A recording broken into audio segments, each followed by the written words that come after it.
Welcome to another 45 Showcast with me, Jivan. In this episode of the 45 Showcast, I am joined by Chris Abramovs, and I'm going to read out a little intro before we get the interview underway. So Chris is a 20-year-old singer-songwriter from England. He was born in Stoke-on-Trent. Chris has been playing music for over 10 years and launched his solo career in summer 2016. He takes influences from Ed Sheeran, Shawn Mendes and Ben Howard, to name a few.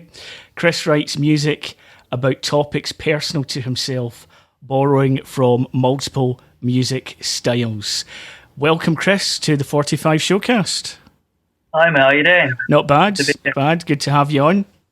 Yeah, thank you for having me. I was nervous, I must say, when I was reading out your second name, because I remember the other day there I found a clip from when one of your songs were played on BBC Introducing, and the presenter got it. He was making a right mess of it.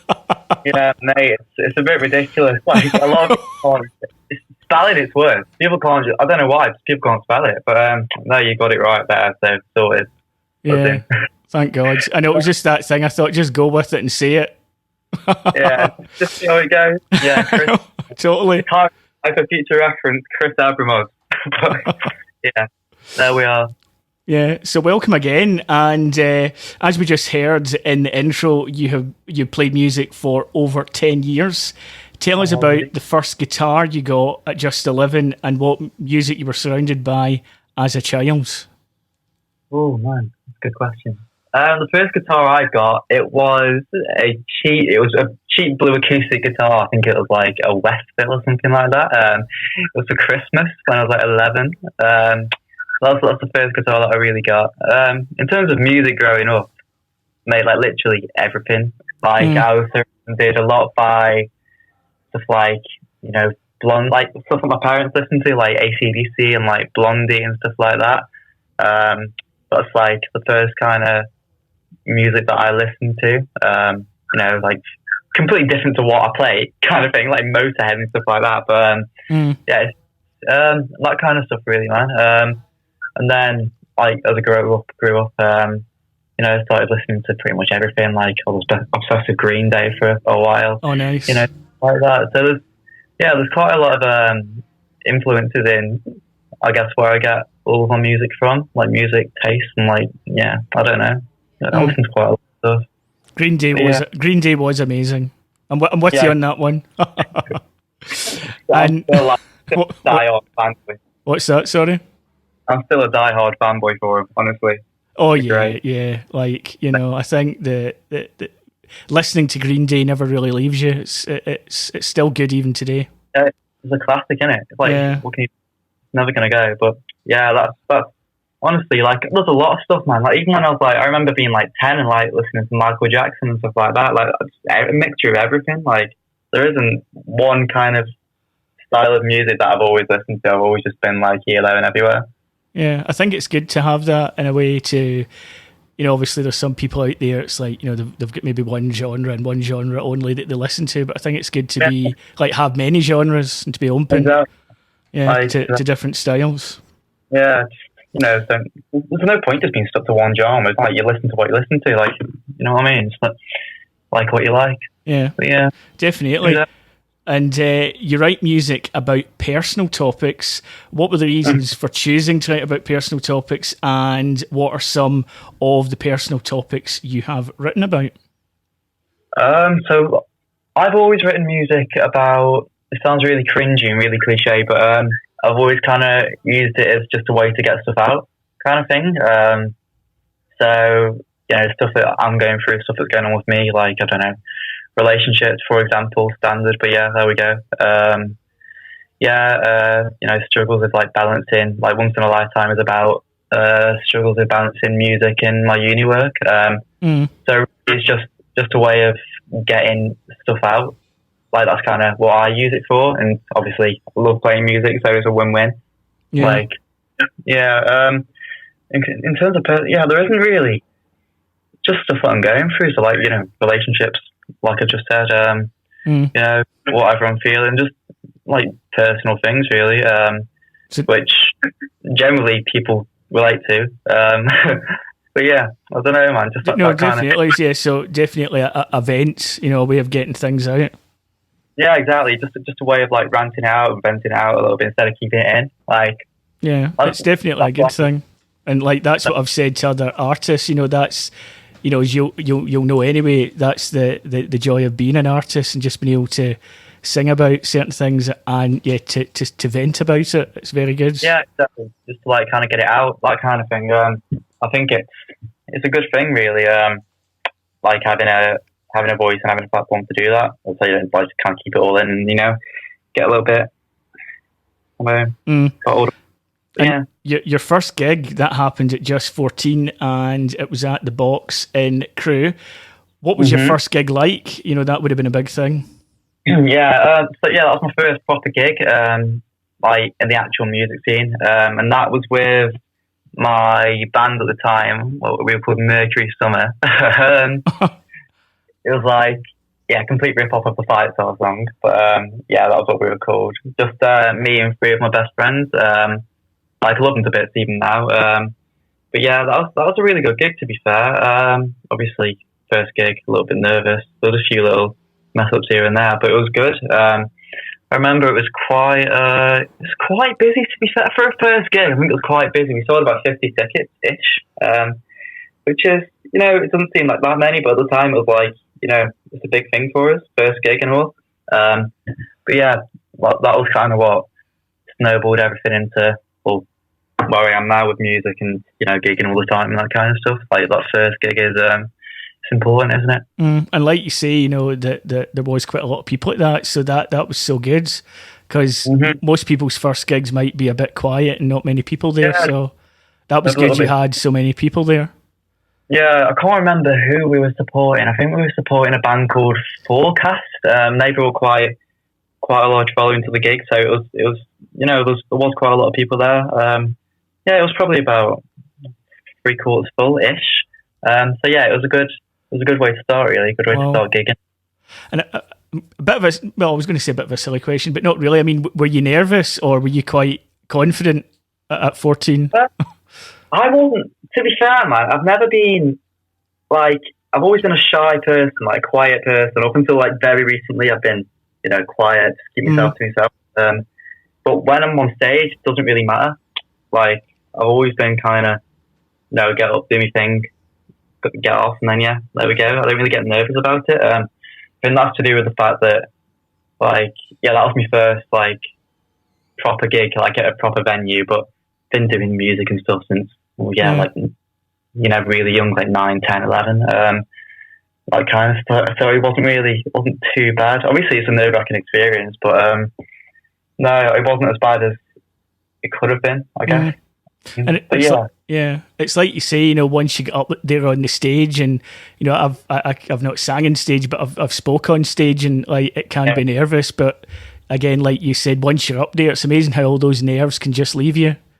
No, it's literally like it's all about the build-up, man. It's all like that's so true. Like the moment you're doing it, it's like, oh, what the hell was I nervous about? And then you get off and you're like, I want to do it again, and that's like, that's like that's where people start gigging from, because they just want to do it again. It's so true. Yeah, exactly. It's like once you're up there doing your thing, it's fine, isn't it? Yeah, it gives you that adrenaline rush. Yeah, mate, exactly. Right, that's the word I was looking for. Like, no, exactly. Yeah, like adrenaline rush when you get off stage. You're like, right, that went really quick. Want to do that again? And then So but yeah, man. Crazy. And back in the summer of 2016, you launched your solo career.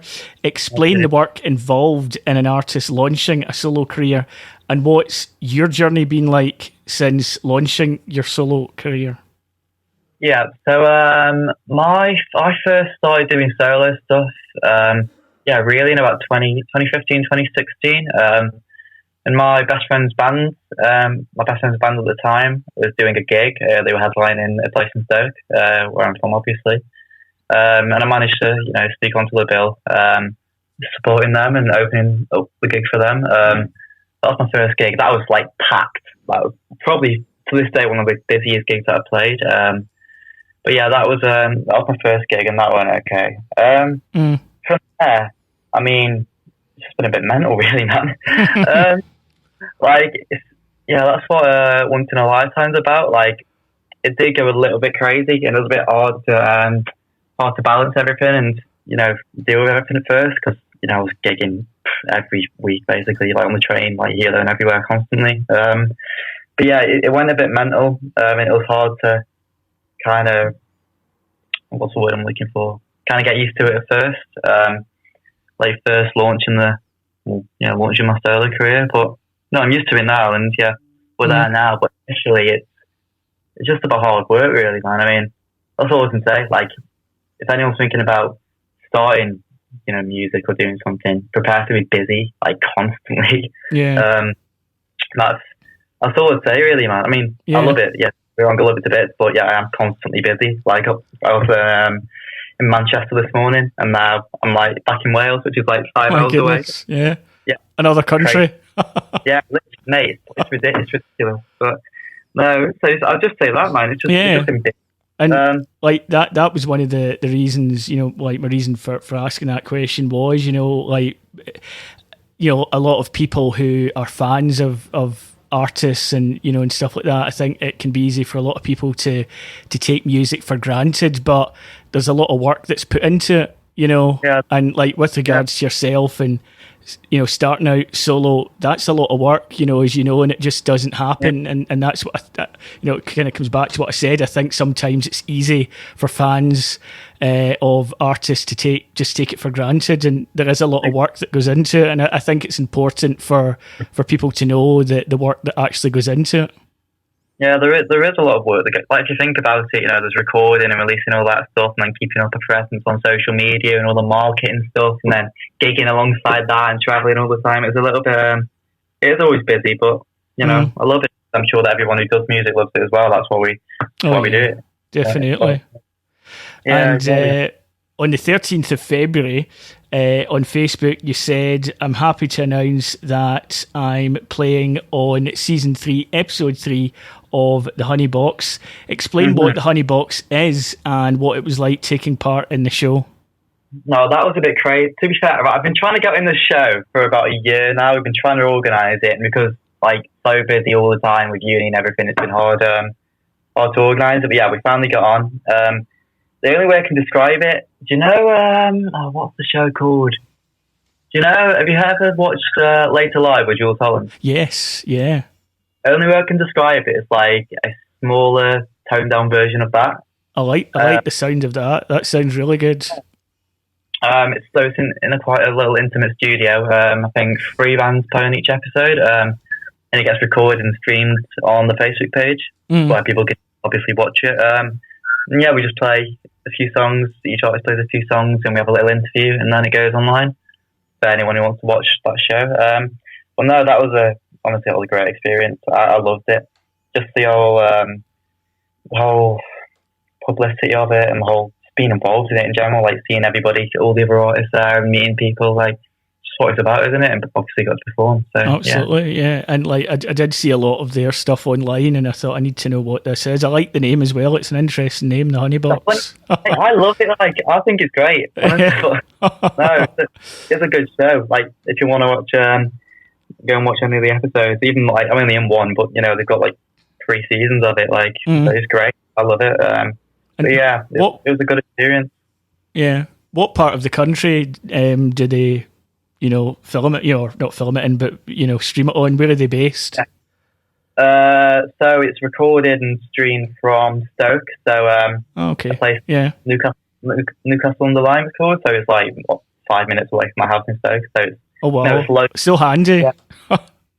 Sorry, it's so handy then for you. In it, man. Convenient. Yeah, because that's how I got boots on the show. Because some friends that I know from venues in Stoke who've booked me a few gigs before, they booked it. So yeah, it's local to Stoke. Like, it's a local place to me. Which probably made it a bit better, to be fair. Oh yeah. Like, wasn't really nervous because local, know all the people there, and yeah, so it was good. It's definitely something that I'll look out for and sort of keep up to date on the stuff that they do. Definitely. Yeah, good. They've got, honestly, like, every single person that's played on it, they've been amazing. Like, I think, like, booked some amazing people, like some amazing, including yourself, obviously. Oh, I'm going to blush him now, flattering me. Nah, yeah, but yeah, it's a bit. Yeah, there's a lot of people on there. It's good if you want to give it a watch.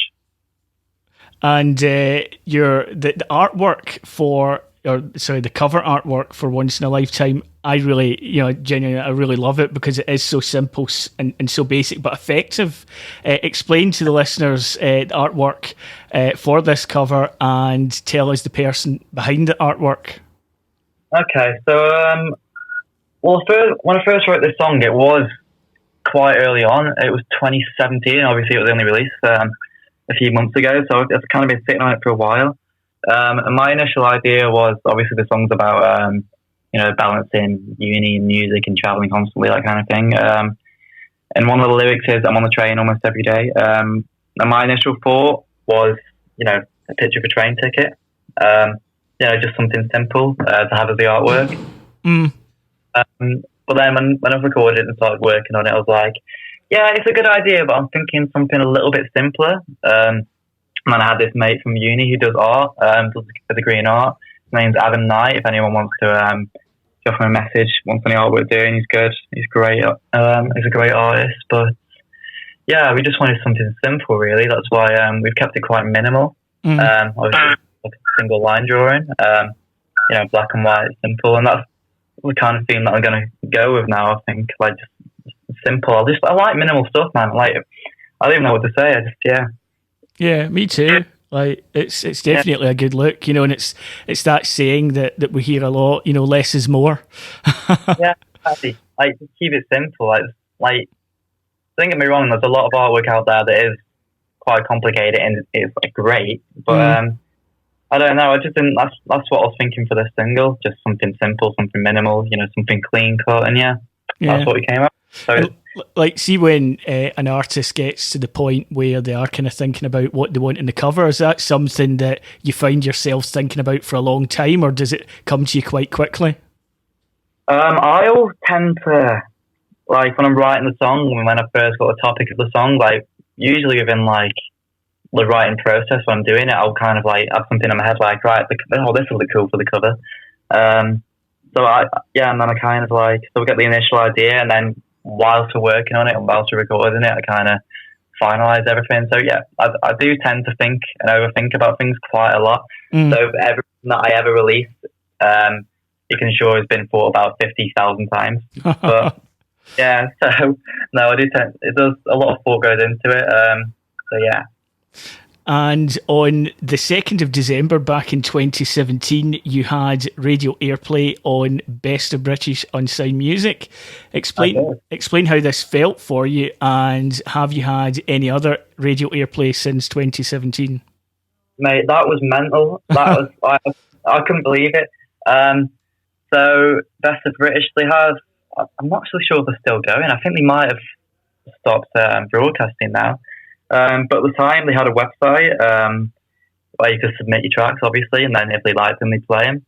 And I submitted it thinking, like, oh, nothing's really going to come of this. And then, like, I think it was a couple of weeks later, I got an email saying it's going to be played. And I was like, it's mental, isn't it? Like, where did that even come from? Best of British. But yeah, so I got played on there, and that was crazy, honestly. And yeah, about it.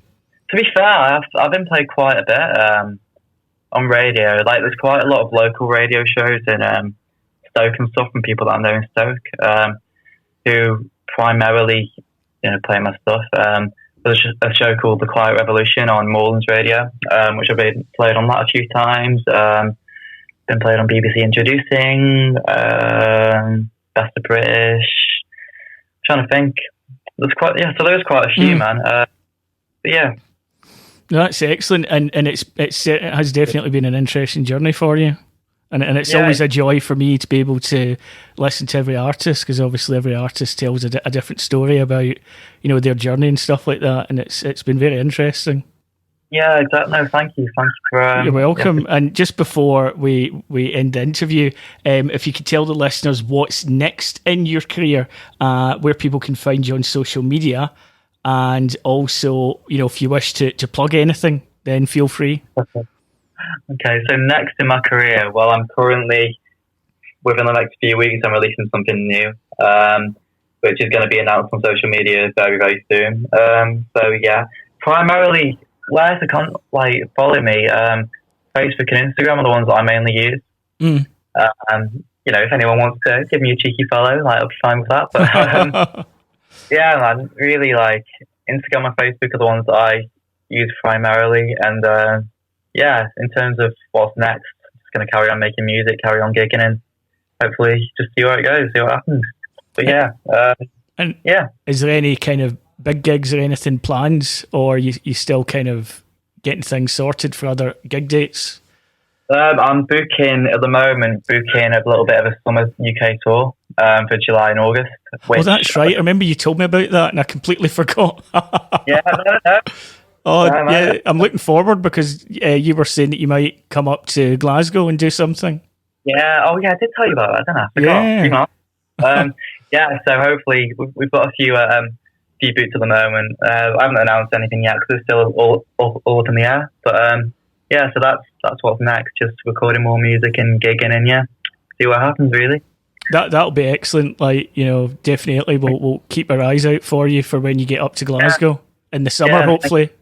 Yeah, I'm looking at booking a few shows up there, man. So we'll see what happens. I'll obviously drop you a message and tell you what's going on. But yeah, definitely. And will that be your first time in Glasgow, or have you been up before? Yeah, never been. I don't even think I've been like that far up. Really. I always kind of stayed to the north and the Midlands. Like Manchester is like probably the northest I've been. You'll definitely love, like, and I know, like, there was another artist interviewed and they kind of said to me, everybody says, like, their city's music scene is brilliant, but genuinely you will love it. In Glasgow it really will be brilliant. I've heard a few people that have interviewed Glasgow, and yeah, it does look good, and I've seen a few people who've played there. But no, so we'll just have to see, man. But yeah, it should be good. Excellent. Yeah, we'll definitely keep in touch. Thank you again so much, Chris, for taking the time to let me interview you. And again, I've really enjoyed it. No, thank you. Honestly, I've enjoyed it too, mate. Thank you for the opportunity. You're very, very welcome. So there goes. That was Chris Abramovs, everyone. And you can hear this podcast over the coming weeks on all major platforms and the45show.com.